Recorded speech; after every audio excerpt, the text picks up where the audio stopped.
It's game time, so get your strap and strapped. The magic sponge doused and the oranges cut, chilled and quartered as we take the field for WCBH Darwin Sports Radio. WCBH Darwin Sports Radio. Joining me on the line from Geelong is Jono. Jono, last weekend was round 9 in the AFL. Let's run through the results and Freo 15-point winners over the Hawks. Yes, Cam, and what a cracking finish to that game it was. Lovely to hear your voice once again, I might say. Yeah, Freo by 15. They actually kicked 5 goals in the last 8 minutes of the game to run over the top of the Hawks in the end. And Freo, people are starting to stand up and say that they are the real deal now.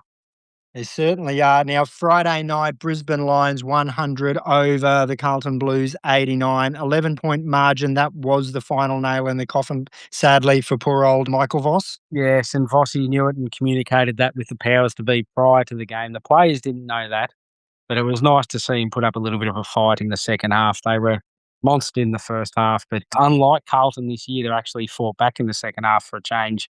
But yeah, I feel for Michael Voss. He's not the one out there missing the shots from 15 metres in front or not hitting targets and missing tackles.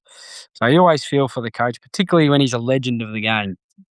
He certainly is, and that game was up against his old club in the Brisbane Lions. So where to from here for the Blues? They'll name an interim coach for the remainder of the season, and they'll look to appoint for someone for next season. Yeah, former Collingwood player and number 1 draft pick back in the day, Josh Fraser, Collingwood ruckman, will take the reins for the remainder of the season, and which has been quite common for the Carlton Football Club over the past 20-odd years, they'll go through a process of picking a new coach, and it's hard to see anyone else coming in and changing the culture of that place or the way they go about it, because it's been the same old scenario for 20-odd years. Even Malthouse has had a go, and he couldn't get the wins on the board either. No, they've had some really good fellas go through there. You know, they sacked Brett Ratton, Brendan Bolton, David Teague, Dennis Pagan prior to that. Yeah, Wayne Britton got sacked back in the day. They've had quite a few go through there over the years, and I think, you know, they need to make a decision here and look for some stability going down the track, you'd think.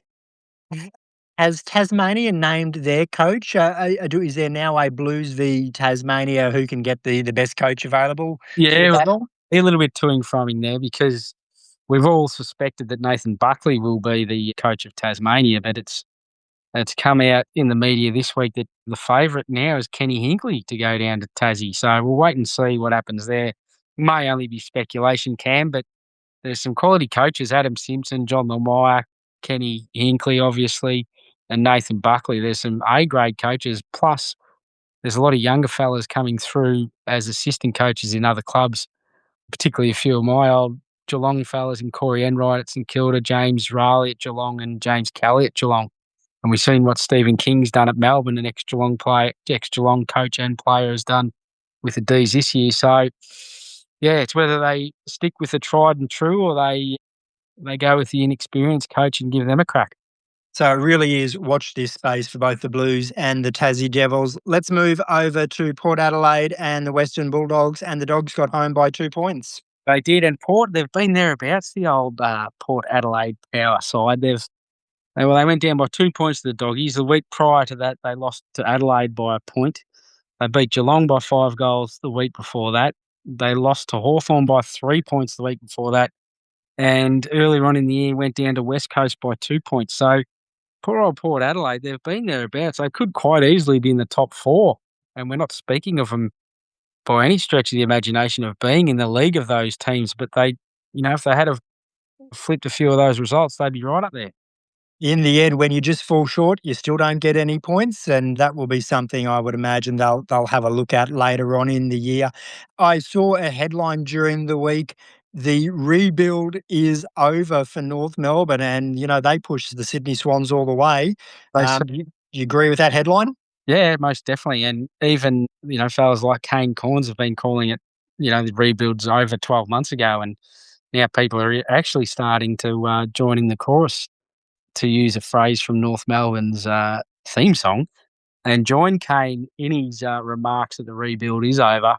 And they're looking good, the Roos. Now they've just got to start knocking over some of these top sides. They're thereabouts for good parts of games now, and they just got to turn them into 4-point wins.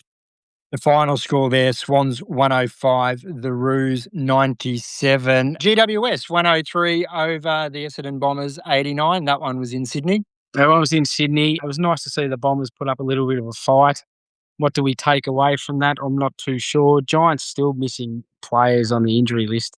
They've had a rough old start to the year, the Giants, as far as the calibre of or the quality of players out on the park. But as the year progresses, they'll get a lot of those guys back, and I suspect that their season will turn around. They'll be getting more wins on the board. Now, Jono, as expected at Fortress TIO Stadium, the Suns made it 9 from 9 with an 89 to 60 point win over St Kilda. Did you see the score at the end of quarter one? The Saints were up and up by a fair bit. The Suns certainly had their work to do. I know at that point in time, Cam, I was a bit concerned for your Suns up at the Fortress of TIO, which, as we're aware, they have not been defeated on that ground, and they love playing footy there. Well done to the Suns to turn it around and get back in the game and win that. Poor old Saints missing Nasiah Wanganeen-Malira. He went out.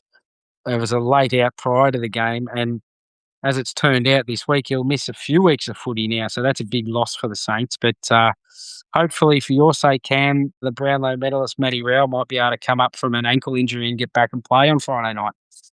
Yes, let's hope that they can make it 10 from 10, a perfect 5 years of footy in the top end. Now, this one's got to put a smile on your face. 18-14, 122 to 9-14, 68. Of course, we are talking about your Geelong Cats getting up over the Collingwood Magpies.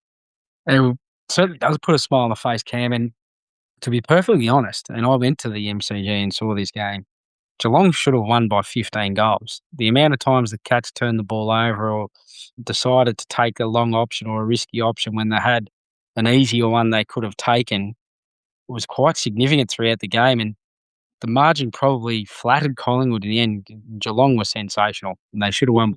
So hopefully they can take that into Brisbane on Thursday night. An interesting point that you make there. They won by 54, but what you're saying, they should have won by a lot more than 54. Yeah, I think so. They made a lot of errors at certain times when the game was wide open for them and just costly ones, and they cost you goals. So, yeah, it was a good performance by the Cats. Demons 99, the Eagles 67 in Melbourne. Yeah, it started quite close, this game. It wasn't too bad early on in the contest, but then D's obviously too strong in the end, and the poor old Eagles, they're a young side, but they'll get there. They just got to keep at it.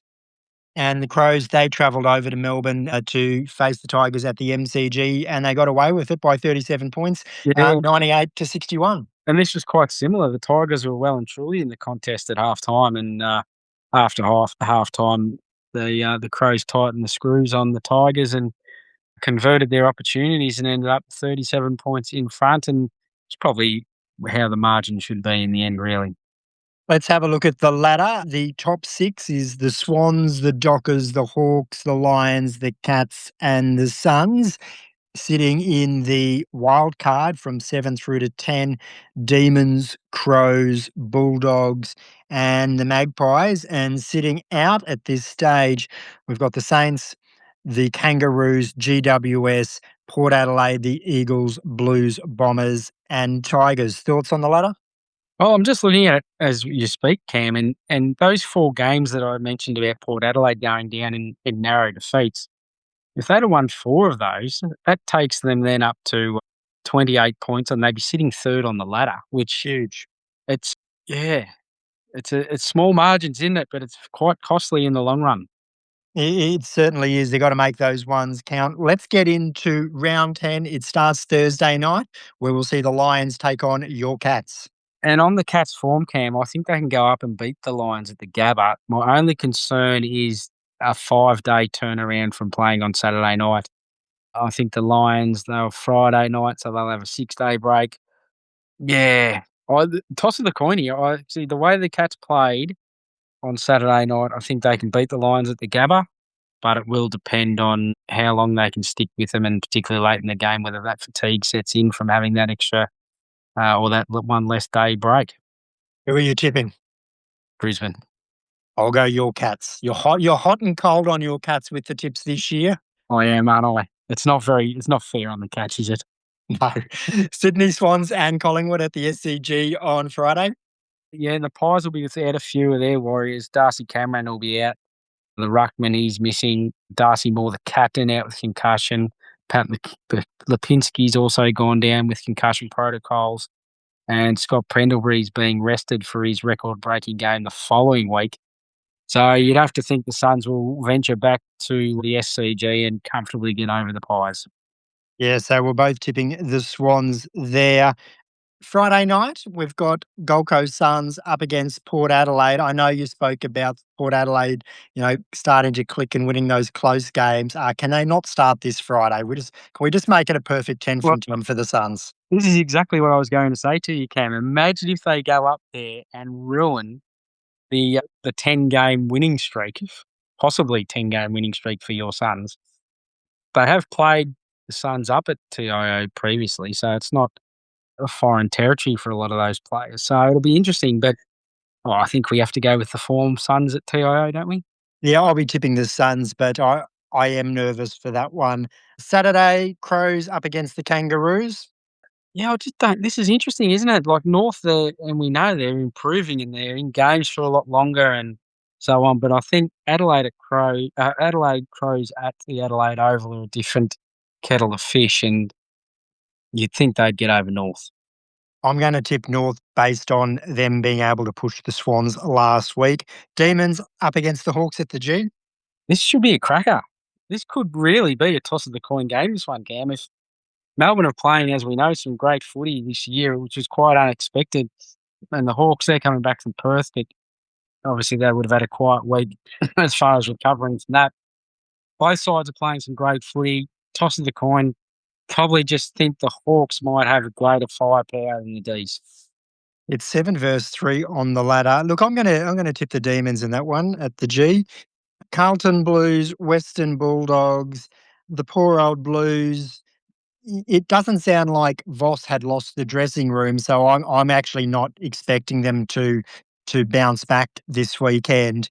For me, it's going to be the Western Bulldogs this weekend. However, Cam, it's the old adage of when the senior coach is removed and the interim comes in, for whatever reason it is, players decide to grow an extra leg and perform in many cases when they haven't done previously. And you'll find a lot of these games, the caretaker coach gets a win in their first game. You often see that in rugby league as well. It's Yeah. certainly happened at Manly and continues to happen at Manly with their Fosball. It didn't happen at the Dragons. My sense is that Voss was well liked in the dressing room. So yeah, maybe they do it for Vossi, and maybe we're talking this time next week following a Blues win. But I am going to tip the Dogs. And I will too, Cam. I think the Dogs are just, well, they should have too much firepower around the ground. All right, Bombers v Dockers. Any more really to be said that we expect the Dockers to win and to win big despite the travel? I don't think so. And this has obviously for years been a question mark over the Freo side. And as you would know, the Gold Coast side about winning away from home. And these are the games that Freo, if they are absolutely the real deal, they need to come over to Melbourne and demolish Essendon. Yeah, they want a percentage boosting win. Saints taking on Richmond. I'll be tipping the Saints. Yeah, and I will too, Cam. But my only query might be is how they return from Darwin and how much the Darwin heat and humidity had zapped them in that game last week, and whether they can front up on the MC on. Actually, no, it's at Marvel, I should say, on Sunday and beat the Tigers, who I feel for Richmond. They've had a lot of injuries this year. I think more than any other club, and a lot of their injuries have been to a lot of their young guns who are up and coming, superstars. So that really hurts them. I think I heard someone say the other day that in the Richmond's VFL side, their second side, there's only 3 listed Richmond players playing in that team at the moment, and they're all virtually ring-ins coming from local footy clubs. So that's a bit of a shame for the Tigers. But yeah, you'd think the Saints, but my only question mark is how they come back from Darwin. I know I tend to overlook that being based up here for the last 23 odd years, but it would take it out of the players, wouldn't they? Particularly from Melbourne, where by this time of the year the temperature's got to be starting to fall. Yeah, most definitely. And I think Even last year, Cam, when the Gold Coast returned to the Gold Coast after being in Darwin, they might have lost 2 or 3 in a row. So Mm. I think I'm right in saying that. But yeah, it's interesting. So time will tell.